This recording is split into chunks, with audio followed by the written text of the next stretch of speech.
একা পাখি বসে আছে শহরের দেয়ালে,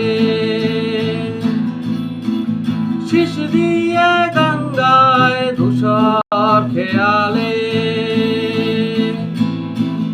একা পাখি বসে আছে শহরের দেয়ালে, শিশ দিয়ে গান গায় ধূসর খেয়ালে। তার ফেলে যাওয়ায় আনমনাসি সেই শহরের সব রাস্তায়, ধোঁয়াটে বাতাসে নালিশ রেখে যায়। আমি দেখিনি, আমি শুনিনি, আমি বলিনি অনেক কিছু, জানিনি, আমি বুঝিনি, তবু ছুটেছি তোমার পিছু। আমি দেখিনি, আমি শুনিনি, আমি বলিনি অনেক কিছু, জানিনি, আমি বুঝিনি, তবু ছুটেছি।